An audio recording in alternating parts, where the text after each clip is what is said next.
Shalom. Jemaat yang saya kasihi di dalam Yesus Kristus, minggu ini adalah minggu Advent yang pertama. Firman Tuhan sesuai dengan almanak gereja kepada kita adalah terdapat di dalam Markus pasal 13 ayat ke-24 hingga ayat ke-37. Kitab Markus pasal 13 ayat ke-24 hingga ayat ke-37. Bila sudah mendapatkan, mari kita baca dengan cara bersaut-sautan. Ayat pertama, ayat yang genap 24 dibacakan oleh kaum pria. Kemudian ayat 25 untuk kaum wanita dan seterusnya. Dan ayat ke-37 kita baca bersama-sama. Kita mulai. Tetapi pada masa itu, sesudah siksaan itu, matahari akan menjadi gelap dan bulan tidak bercahaya. Dan bintang-bintang akan dijatuhkan dari langit, dan kuasa-kuasa langit akan goncang. Pada waktu itu orang akan melihat Anak Manusia datang dalam awan-awan dengan segala kekuasaan dan kemuliaannya. Dan pada waktu itu pun Ia akan menyuruh keluar malaikat-malaikatnya dan akan mengumpulkan orang-orang pilihannya dari keempat penjuru bumi, dari ujung bumi sampai ke ujung langit. Tariklah pelajaran dari perumpamaan tentang pohon ara. Apabila ranting-rantingnya melembut dan mulai bertunas, kamu tahu bahwa musim panas sudah dekat. Demikian juga jika kamu melihat hal-hal itu terjadi, ketahuilah bahwa waktunya sudah dekat, sudah diambang pintu. Aku berkata kepadamu, sesungguhnya angkatan ini tidak akan berlalu sebelum semuanya itu terjadi. Langit dan bumi akan berlalu, tetapi perkataanku tidak akan berlalu. Tetapi tentang hari atau saat itu, tidak seorang pun yang tahu. Malaikat-malaikat di sorga tidak, dan anak pun tidak, hanya Bapa saja. Hati-hatilah dan berjaga-jagalah, sebab kamu tidak tahu bila mana waktunya tiba. Dan akan sama seperti seorang yang bekerja, yang meninggalkan rumahnya dan menyerahkan tanggung jawab pada hamba-hambanya, masing-masing dengan tugasnya, dan memerintahkan penunggu pintu supaya berjaga-jaga. Karena itu berjaga-jagalah, sebab kamu tidak tahu bila mana Tuhan dunia itu pulang, menjelang malam, atau tengah malam, atau larut malam, atau pagi-pagi buta.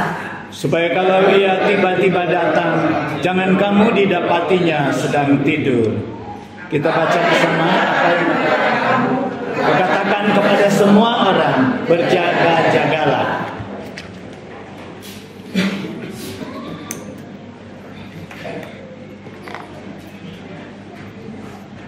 Jemaat yang saya kasihi di dalam Yesus Kristus, hari ini adalah minggu Advent yang pertama. Advent dalam bahasa asalnya, bahasa Latin adalah Adventus, artinya kedatangan. Nah, saudara sekalian, saya mengambil tema hari ini, berjaga-jaga menyambut kedatangan Kristus, kedatangan Mesias. Nah, saudara sekalian, Kristus akan datang kedua kalinya. Kalau Kristus akan datang kedua kalinya, maka berarti Kristus pernah datang pertama kali. Artinya Kristus pernah datang, kemudian Dia pulang, dan Dia akan datang kembali. Nah, saudara sekalian, hari-hari belakangan ini kita sibuk dengan persiapan-persiapan sampai kita istirahatkan ibadah seksi-seksi, supaya kita mempunyai waktu yang cukup untuk mempersiapkan diri. Untuk apa? Untuk menyambut hari Natal, yaitu hari kelahiran Yesus Kristus, hari kedatangan Tuhan Yesus yang pertama ke dunia ini. Nah, saudara sekalian, kita mencari dana. kita mencari, kita mengumpulkan hadiah-hadiah door prize. Kita sibuk dengan latihan-latihan baik paduan suara dari anak-anak sekolah minggu, pemuda, pemudi, sampai ke lansia, usia indah. Nah saudara sekalian, kita juga siapkan tari-tarian, tamborin, tarian anak-anak sekolah minggu. Mungkin ada tarian dari PKMI juga, anak-anak dari pemuda-pemudi. Nah saudara sekalian, kesibukan kita ini adalah merayakan hari kelahiran Yesus yang sudah terjadi ribuan tahun yang lalu. Nah pertanyaannya, kenapa kita begitu antusias mempersiapkan diri sehingga kita dapat membuat acara yang sebaik mungkin untuk menyambut hari lahirnya Yesus yang sudah terjadi ribuan tahun yang lalu itu? Tidak lain dan tidak bukan karena Kristus yang lahir itu bukan manusia biasa. Saudara sekalian, kita lihat ketika malaikat memberitahukan kepada gembala di padang Efrata. Malaikat berkata, jangan takut. Aku beritahukan kepadamu suatu kesukaan besar bagi segala bangsa. Bahwa hari ini telah lahir bagimu juru selamat. Saudara sekalian, Yesus itu juru selamat Tuhan di kota Daud. Saudara sekalian, yang akan kita rayakan hari Natal itu, kedatangan Yesus itu, dia adalah juru selamat bagi seluruh manusia. Saudara sekalian, bahkan 600 sebelum Yesus lahir, Yesaya sudah menubuatkan di dalam Yesaya pasal 9 ayat 5. Di situ Yesaya mengatakan, sebab seorang anak telah lahir untuk kita, seorang putra telah diberikan untuk kita, lambang pemerintahan atas ada di atas bahunya, dan pemerintah dan namanya akan disebutkan orang penasehat ajaib, Allah yang perkasa, Bapa yang kekal, Raja damai. Nah saudara sekalian, Yesus yang akan kita sambut hari kelahirannya adalah Mesias, Juru Selamat. Dia adalah Allah yang perkasa, Raja damai. Saudara sekalian, kalau kita baca di dalam Yohanes menuliskan, pada mulanya adalah firman, firman itu menjadi manusia, firman itu bersama-sama dengan Allah, firman itu adalah Allah, firman itu menjadi manusia. Saudara sekalian, begitu hebat orang yang akan kita rayakan. Oleh sebab itu jangan heran kalau kita mau mengemas satu acara yang begitu baik, begitu sempurna kalau bisa, untuk merayakan dan menyambut Yesus yang lahir itu. Namun saudara sekalian, mari kita lihat, ketika Yesus lahir 2000 lebih tahun yang lalu, bagaimana penyambutan manusia kepadanya. Kita tahu ketika gembala diberitahukan oleh malaikat, mereka segera meninggalkan domba-dombanya, mereka datang mencari Yesus, dan mereka temukan Yesus, mereka menyembah Yesus. Mereka tidak membawa apa-apa karena mereka memang miskin dan papa, tetapi mereka membawa hati yang menyembah, hati yang bersyukur, hati yang percaya. Mereka menyembah Yesus di sana. Dan kita lihat para cendekiawan di negeri timur sana, orang-orang Majus, ketika melihat bintang yang besar, mereka menganggap bahwa ini petanda ada raja yang besar yang lahir. Mereka harus menjumpai raja itu, mereka mau menyembah raja itu. Itu yang mendorong mereka. Mereka meninggalkan kenyamanan mereka di negeri mereka. Mereka menempuh perjalanan yang jauh dan sulit, melalui padang gurun yang sulit. Mereka membawa hadiah yang begitu besar, begitu mulia. Mereka membawa emas, itu lambang kemuliaan.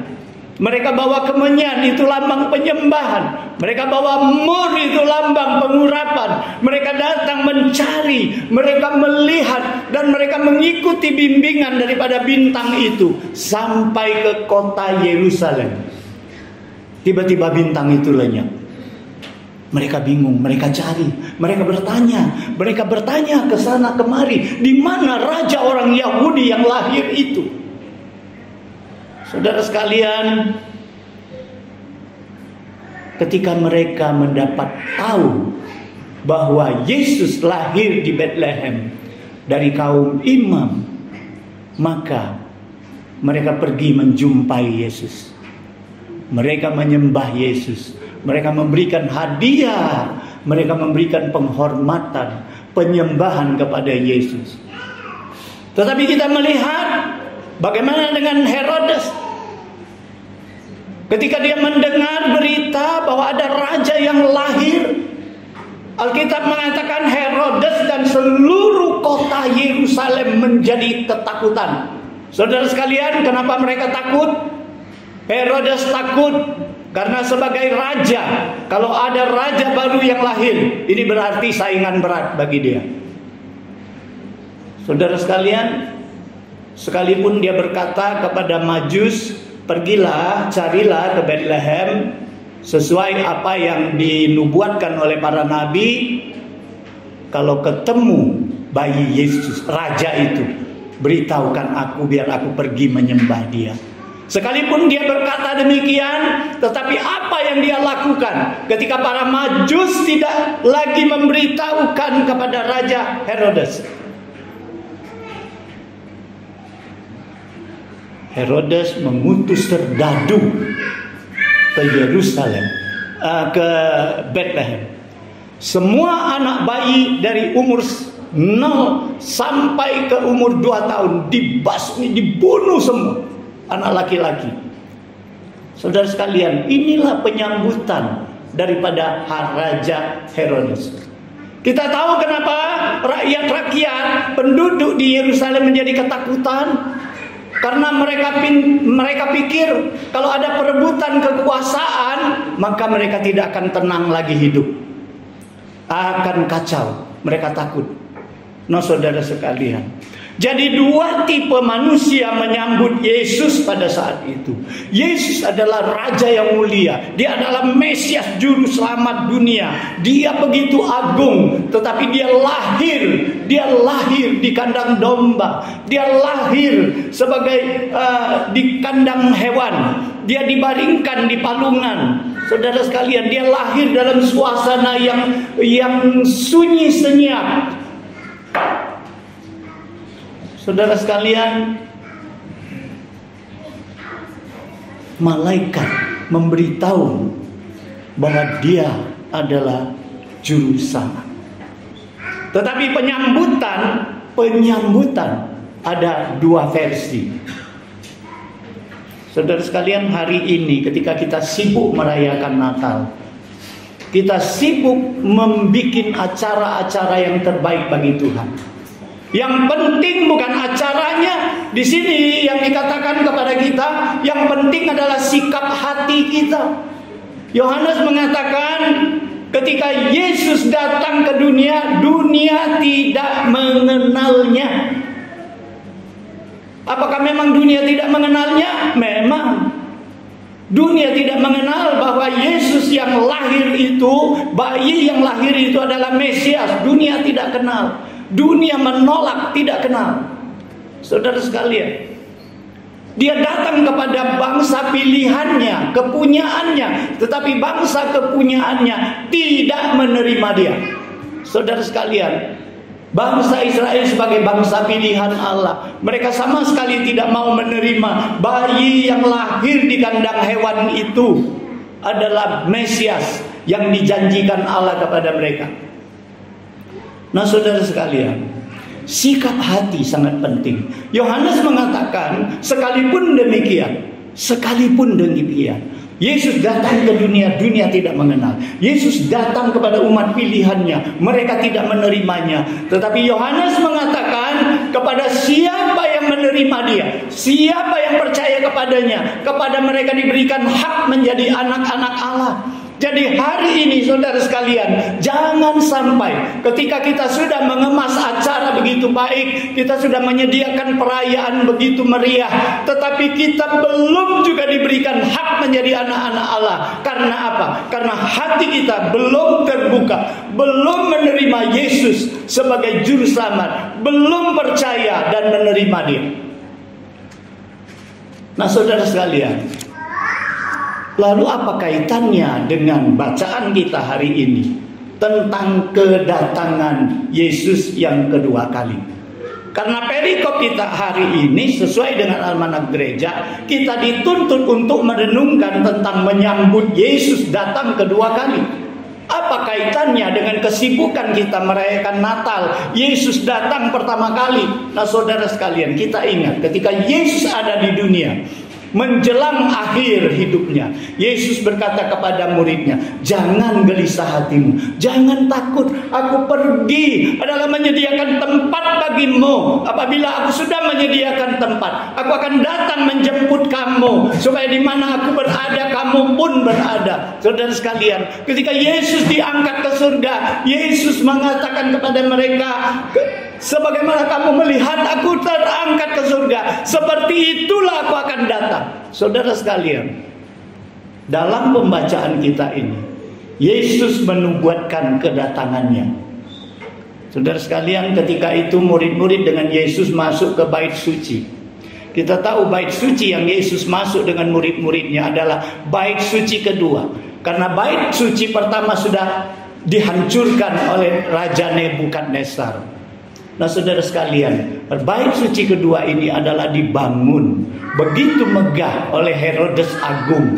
Begitu megah, lebih megah daripada bangunan bait suci yang dibangun oleh Salomo. Saudara sekalian, ketika mereka keluar dari bait suci, murid-murid itu berkata kepada Yesus, Guru, lihatlah begitu megahnya bangunan ini. Yesus katakan apa? Apa yang kamu lihat? Satu hari kelak tidak ada satu batu yang bertumpuk di atas batu yang lain. Saudara sekalian, Yesus mengatakan, bait suci ini megah, tapi satu hari akan dibumi ratakan, akan dibumi hanguskan. Sehingga murid-murid merasa kaget. Mereka tanya, kapan Tuhan? Kapan saatnya ini akan terjadi Tuhan? Kapan? Yesus mengajak mereka ke Bukit Zaitun. Di situ Yesus memberikan nubuatnya. Yesus menceritakan. Nah saudara sekalian, apa yang Yesus katakan? Yesus katakan, sebelum masa siksaan itu tiba, saya memberikan tanda-tanda zaman. Saudara sekalian, tanda-tanda akhir zaman itu antara lain adalah penyesat-penyesat yang akan menyesatkan kamu mengatasnamakan Mesias. Kemudian akan terjadi gempa bumi, kelaparan di mana-mana. Saudara sekalian, kemudian akan terjadi peperangan antara bangsa, antara kerajaan. Bukan itu saja, konflik akan terjadi di dalam rumah tangga antara ayah dan anak, anak dan ayah, dan seterusnya, saudara antara saudara. Nah, Yesus katakan ini adalah tanda-tanda akhir zaman. Dan ketika bait suci itu diruntuhkan, maka pada saat itu ada pembunuhan, aniaya yang besar yang akan dialami oleh bangsa Israel. Dan apa yang dinubuatkan Yesus ini benar-benar terjadi. Bait suci dihancurkan oleh tentara Romawi dipimpin oleh Jenderal Titus pada tahun 70 Masehi. Saudara sekalian, pada saat itu terjadi pembunuhan yang besar-besaran terhadap orang-orang Israel dan penganiayaan yang besar yang mereka alami. Nah saudara sekalian, semua tanda-tanda zaman yang Yesus berikan itu sudah terjadi. kita lihat gempa bumi, kita lihat ada peperangan, sampai pada saat ini pun kita lihat ada bala kelaparan, kita lihat bagaimana ada konflik-konflik.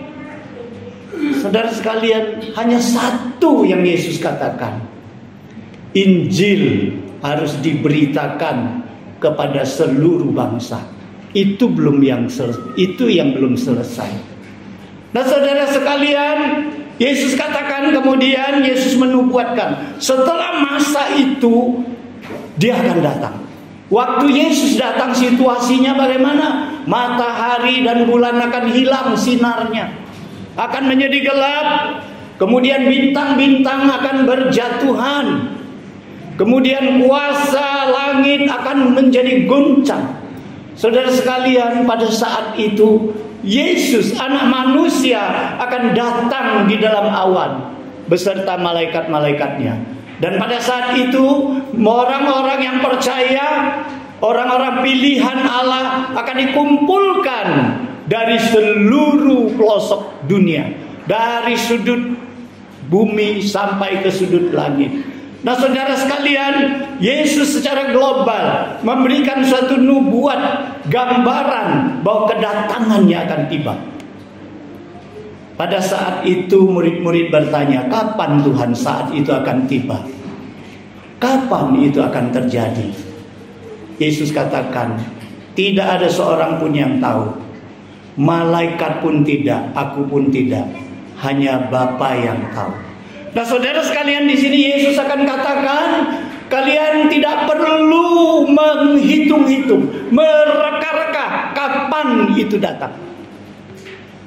Kalian harus belajar, kalian harus lihat bahwa ketika pohon ara itu ranting-rantingnya melembut, ketika mulai dia bertunas, maka musim panas itu sudah akan tiba.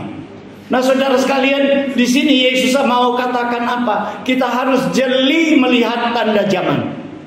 Saudara sekalian, betapa ada orang yang sudah mereka-reka kapan hari kiamat itu tiba, tetapi tidak ada satu yang benar. Nah, saudara sekalian, hari ini bagi kita semua yang menantikan kedatangan Tuhan, kita tidak perlu tahu kapan Tuhan mau datang. Kita tidak perlu mereka-reka menghitung-hitung berapa lama lagi Tuhan datang. Tetapi kita harus melihat bahwa tanda zaman itu sudah ditunjukkan. Karena itu Yesus katakan, kalau itu sudah kamu lihat, berarti itu sudah di ambang pintu. Sudah di ambang pintu. Saudara sekalian, kita bandingkan ya. Ketika Yesus datang pertama kali dengan Yesus datang kedua kali. Kalau Yesus datang pertama kali sebagai bayi yang tidak berdaya, tetapi Yesus datang kedua kali sebagai Raja yang mulia.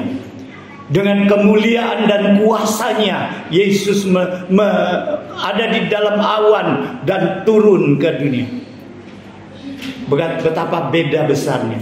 Kalau Yesus lahir di dalam kesunyi senyapan, sehingga kita selalu di Natal menyanyikan Malam Kudus. Tetapi kedatangan Yesus yang kedua kali, saya bayangkan akan terjadi di dalam suasana yang gegap gempita, karena di situ dunia dihancurkan. Matahari dan bulan tidak akan bercahaya, bintang-bintang berguguran. Saya rasa betapa hiruk pikuknya pada saat itu, tidak seperti Yesus waktu lahir. Kalau Yesus pertama lahir sebagai juru selamat, Yesus datang kedua kali sebagai hakim bagi segala bangsa. Nah, saudara sekalian, Yesus terakhir memberikan perumpamaan. Seorang tuan meninggalkan rumahnya kepada hamba-hambanya, supaya hamba-hambanya bertanggung jawab dan memberikan tugas mereka masing-masing. Nah, saudara sekalian, melalui perikop ini Yesus ingin mengatakan apa yang harus kita kerjakan ketika kita menanti kedatangan Yesus Kristus yang kedua kali. Kalau kita tidak mereka-reka kapan Yesus datang, tetapi ada pekerjaan yang sangat penting yang harus kita jaga, yang harus kita kerjakan, yaitu berjaga-jaga. Karena perikop itu mengatakan nasihat untuk berjaga-jaga. Berjaga-jaga itu ada isinya apa dan bagaimana kita termasuk orang-orang yang berjaga-jaga. Di situ dikatakan Tuhan memberikan tanggung jawab kepada hamba-hambanya sesuai dengan tugas-tugas mereka. Saudara sekalian, saya bayangkan ya, kalau seorang tuan yang kaya meninggalkan rumahnya kepada hamba-hambanya, ya, ditugaskan, ada hambanya yang tukang bersih-bersih taman, ada yang urus tanaman, ya, kemudian di depannya ada pos satpam yang menjaga keamanan di situ. Kemudian yang ada yang khusus urus dapur. Nah, itulah maksudnya. Saudara sekalian, Yesus memerintahkan mereka untuk mengelola rumahnya itu. Saudara sekalian, beberapa minggu yang lalu kita sudah mendengar firman Tuhan tentang talenta. Setiap kita diberikan Tuhan talenta, dan talenta itu tidak sia-sia dan tidak cuma-cuma diberikan kepada kita. Ada tuntutan Tuhan di dalam talenta yang Tuhan berikan. Adalah gunakanlah talentamu untuk pekerjaan Tuhan, untuk melayani Dia. Jangan hanya untuk pekerjaan diri sendiri. Karena hidup kita itu ada di dalam tangan Tuhan. Oleh sebab itu, kepada hamba Tuhan yang bekerja, mereka dipuji, dan kepada hamba yang tidak bekerja, mereka dihukum. Nah, saudara sekalian, Yesus menekankan di sini, penjaga pintu itu harus menjaga pintu. Saudara sekalian, pernah saudara lihat satpam itu tidur? Enggak. 24 jam satpam itu jaga di pos keamanannya, sekalipun mereka mungkin ada shift pagi dan shift malam. Saudara sekalian, untuk apa satpam itu berjaga? Supaya rumah itu jangan kemasukan pencuri. Saudara sekalian, di dalam gereja pun demikian. Ada berbagai macam karunia yang diberikan Tuhan. Menurut Paulus, ada yang bagian mengajar. Sebagai hamba Tuhan, lakukanlah tugas hamba Tuhan dengan baik. Berikanlah pengajaran yang benar, tidak menyesatkan. Nah, saudara sekalian, sebagai majelis gereja, tanggung jawablah di dalam tugasnya masing-masing. Sebagai bendahara, sebagai seksi keanggotaan, sebagai seksi ini, dan ini. Semua diberikan tugas oleh Tuhan. Bekerjalah, gunakanlah talentamu, kerjalah dengan tanggung jawab. Karena Tuhan itu pergi bukan selamanya. Dia akan pulang kembali. Dan kapan dia pulang? Secara tiba-tiba dia akan pulang.